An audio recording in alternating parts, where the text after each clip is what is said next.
Champions trophy का पहला टाकरा, पाकिस्तान और न्यूजीलैंड की टीम्स आमने सामने। कीवीज की पहले बैटिंग जारी, 4 विकेटों के नुकसान पर 300 से जायद रन्स बना लिए। मेहमान टीम का 3 विकेट गिरने के बाद पलट कर वार, विल यंग और टॉम लीथम की शानदार सेंचुरीज। ओपनर ने 107 रन्स बनाए। टॉम लीथम भी सेंचुरी स्कोर के बगैर नॉट आउट। ग्लेन फिलिप्स भी पीछे न रहे, टीम में खूब अपना हिस्सा डाला, निस्फ सेंचुरी बना डाली। डेवन कॉनवॉय और डैरल मिचेल सिर्फ 10-10 रन ही बना सके। केन विलियमसन सिर्फ 1 रन ही बना सके।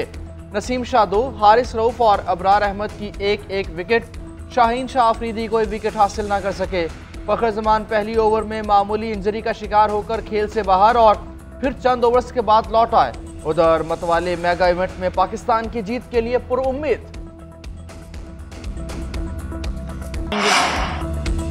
पाकिस्तान में 29 बरस बाद आलमी क्रिकेट की बहार लौट आई। चैंपियंस के चैंपियन के लिए मैदान सज गया। इफ्तिताही मार्के से कबल मुख्तसर इफ्तिताही तकरीब, सदर आसिफ अली जरदारी और आसफा भुट्टो जरदारी की शिरकत। दोनों साबिक कप्तान सरफराज अहमद के हमरा ट्रॉफी लेकर स्टेडियम में दाखिल हुए। मैच से कबल दोनों मुल्कों के कौमी तराने पड़े गए। पाक फजाइया का फ्लाई पास सब्ज हलाली परचम के रंग बिखेरते हुए स्टेडियम के ऊपर से गुजरे।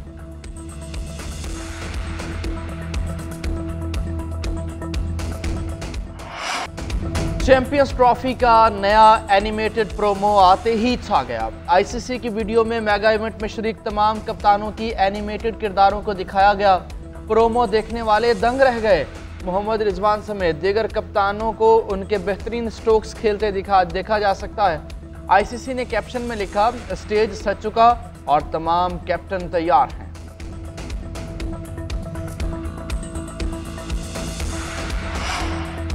आईसीसी की नई वनडे रैंकिंग जारी। बैटिंग और बॉलिंग में हुक्मरानी नए खिलाड़ियों के सर सज गई। कौमी star batter Babar Azam top position गंवा बैठे। भारत के शुभमन गिल पहले नंबर पर विराजमान। भारत के रोहित शर्मा की तीसरी पोजीशन। अफगान स्पिनर राशिद खान की टॉप पोजीशन से तनज़ली हो गई। श्रीलंका के महेश सक्सेना की बालादस्ती का।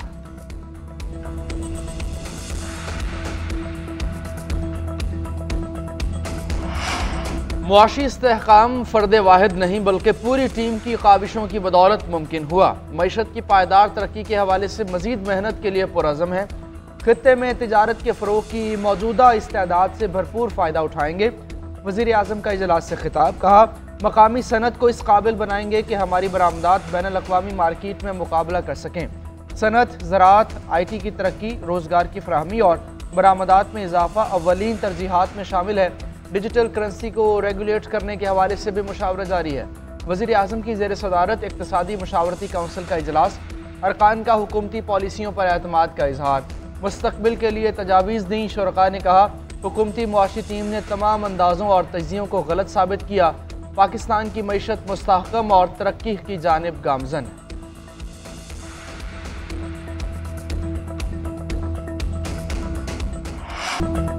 पाकिस्तान में फितना फसाद की सियासत का आगाज किसने किया? इंतहा पसंदी और बदतहजीबी का कल्चर किसने मुतारिफ कराया?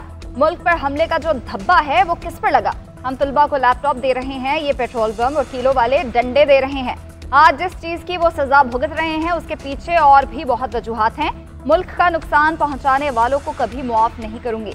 वज़ीर-ए-आला पंजाब मरीम नवाज की बानी PTI का नाम लिए बगैर तनकीद। लाहौर में इलेक्ट्रिक बसेस के इफ्तिताही तकरीब से खिताब करते हुए कहा, उसने पाकिस्तान की तबाही कर दी, अल्लाह का शुक्र है अब वो खात्मे की तरफ है। PTI के दौर में रिश्वत और सिफारिश के बगैर कोई काम नहीं होता था।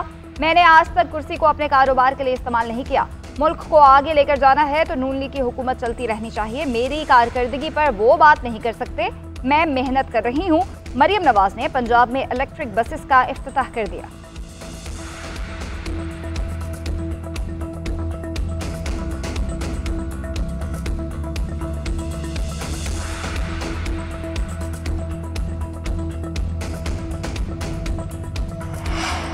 मुल्क एक बार फिर अपने पांव पर खड़ा हो रहा है। अब लॉन्ग मार्च, धरनों और पुरतशद्दुद एहतजाज की इजाज़त नहीं दी जाएगी।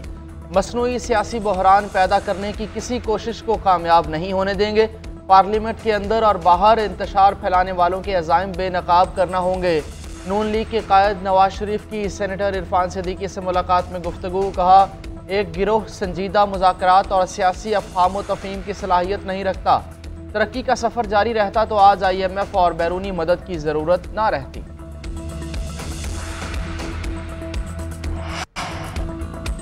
शेर अफजल मरवत नवाज शरीफ को हुकूमत से गलत निकालने के बयान पर कायम। GNN से गुफ्तगू करते हुए कहा, ट्रोलिंग और तनकीद करने वालों की परवाह नहीं, मैं तो कह रहा हूँ कि कोई आकर बताए कि मुझे क्यों निकाला। पार्टी के पास वज़ीर आला खैबर पख्तूनख्वा के लिए अली अमीन गंडापुर का कोई मुतबादिल नहीं है।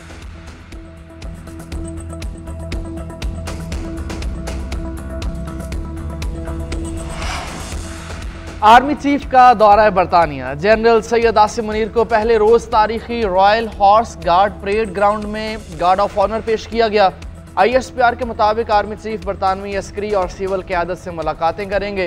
बरतानवी chief of defence staff, chief of general staff और नेशनल सिक्योरिटी एडवाइज़र से मुलाकातें होंगी।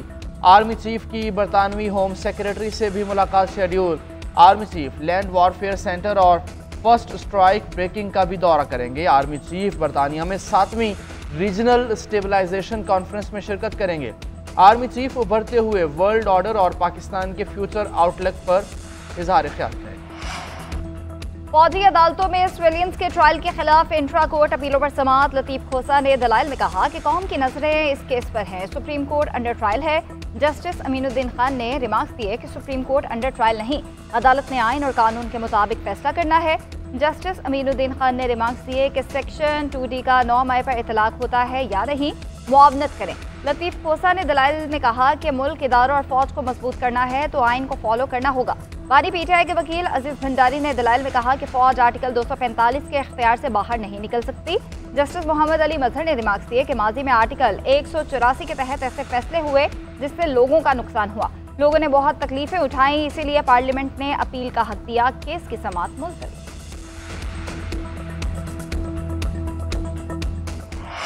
वज़ीर आज़म से बहरीन की मजलिस उल नवाब के स्पीकर अहमद बिन सलमान की क़यादत में 11 रुकनी पार्लिमानी वफ़द की मुलाकात। शहबाज शरीफ का बहरीन के फरमारवा अहमद बिन ईसा बिन सलमान अल खलीफा के लिए नेक ख्वाहिशात का इजहार। वज़ीर आज़म ने कहा कि पाकिस्तान और बहरीन के बरादराना ताल्लुकात इंतहाई मजबूत और मुश्तरका अक़ीदे, तारीख़ और सकाफ़त पर मबनी हैं। अवामी राब्तों को मज़ीद मजबूत बढ़ाने के लिए पार्लिमानी वफूद के तबादले इंतहाई अहम है। ऐसे इक़दाम से दोनों बरादर ममालिक के ताल्लुकात मज़ीद मजबूत होंगे। वज़ीर आज़म की बहरीन के सरमायाकारों को पाकिस्तान में सरमायाकारी की दावत।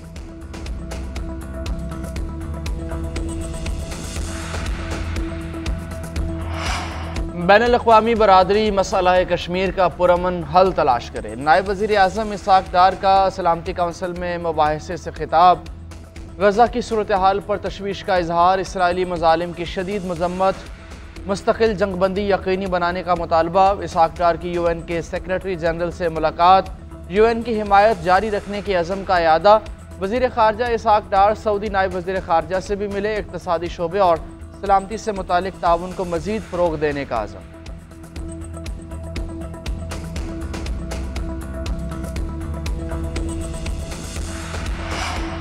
अफगान पनाह गुज़ीनों की वापसी के अमल में किसी के साथ ज़्यादती या हरासानी नहीं की गई। पाकिस्तान ने पनाह गुज़ीनों को हमेशा इज्जत और एहतराम दिया है। तर्जुमान दफ्तर ख़ारजा का अफगान नाज़िमुल अमूर के इल्ज़ामात पर रद्द-ए-अमल। कहा, अफगान हुकाम अपने शहरियों के हुकूक़ की हिफाजत यकीनी बनाएं। पनाह गुज़ीनों की वापसी के लिए साजगार हालात बनाना अफगान हुकाम की जिम्मेदारी है।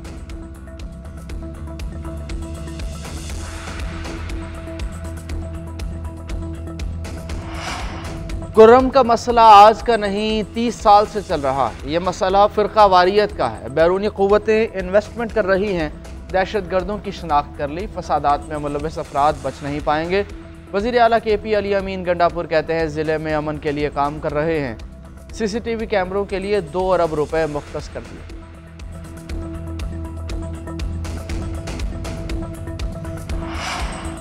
आर्मी चीफ ने अंदरूनी और बैरूनी साजिशों का भरपूर मुकाबला किया। किसी में जुर्रत नहीं कि हमारी 1 इंच जमीन पर कब्जा कर सके। गवर्नर सिंध कामरान टिसोरी का ब्रेडफोर्ड में तकरीब से खिताब बोले, पाक फौज और SIFC मुल्क की मईशत के इस्तेहकाम में अहम किरदार अदा कर रहे हैं। ओवरसीज पाकिस्तानी हकीकी सफ़ीर हैं। दुनिया में पाकिस्तान का मुस्बत चेहरा उजागर करना आपकी जिम्मेदारी है। सिंध के हुकूक पर डाका डाला गया तो पीपल्स पार्टी आवाज़ उठाएगी। वज़ीर इत्तलात सिंध शर्जील मेमन ने बता दिया। उमरकोट में मीडिया से गुफ्तगू करते हुए कहा, वफाक के साथ हमारे जो भी इशूज़ हैं उन पर मौक़िफ़ वाज़ेह है।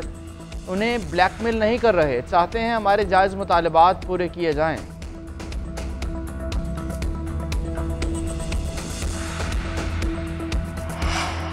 फैसल बावड़ा की ज़ेर सदारत सेनेट की कायमा कमेटी बहरी अमूर का इजलास। चेयरमैन कमेटी ने पोर्ट कासिम की 500 एकड़ जमीन के अलॉटमेंट मनसूख करने की हिदायत कर दी। कहा 4 करोड़ रुपए फी एकड़ की जमीन 10 लाख फी एकड़ में अलॉट कर दी गई। इस डील में 40 अरब रुपए का नुकसान पहुंचाया गया। लोगों की निशानदही करें, हुक्म इम्तना खत्म कराएंगे। ऐसी ही अलॉटमेंट तहरीक इंसाफ के दौर में की गई। अब हम डंडे से मामलात को ठीक करेंगे। चेयरमैन पोर्ट कासिम अथॉरिटी एराजी की फरोख्त के मामले से लाइल्म निकले, बोले इस मामले की तहकीकात करेंगे।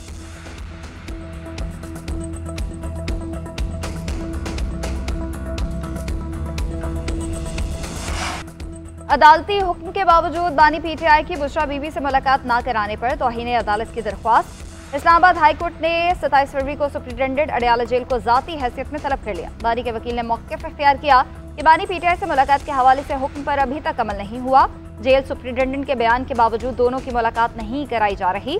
अदालत ने सरकारी वकील को हिदायत देते हुए कहा कि क्यों इस अदालत के हुक्म पर अमल नहीं हुआ, लॉ ऑफिसर इस ऑर्डर पर अमल दरामद यकीनी बनाए। केस की समाअत 27 फरवरी तक मुलतवी।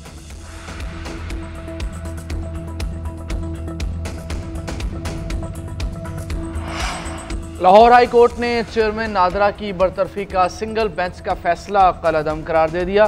जस्टिस चौधरी इकबाल की सरबराही में 2 रुकनी बेंच ने वफाकी हुकूमत की अपील मंजूर की।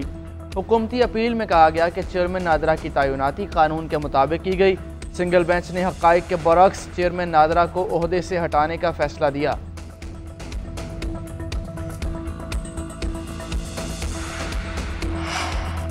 बलोचिस्तान के मुख्तलिफ इलाकों में बादल बरस पड़े। कोयटा, सिब्बी, खुजदार, लसवेला और तुर्बत में मूसलाधार बारिश। सिंध के मकामात कनकोट, तंगवानी, गौसपुर, करमपुर में भी तेज बारिश। बालाई इलाकों में बर्फबारी, बुलंद पहाड़ी चोटियां बर्फ से ढक गईं। ज़ियारत में भी रुई के गाले बरसे। लाहौर और पंजाब के मुख्तलिफ मकामात में आज और कल बारिश मुतवक्किल।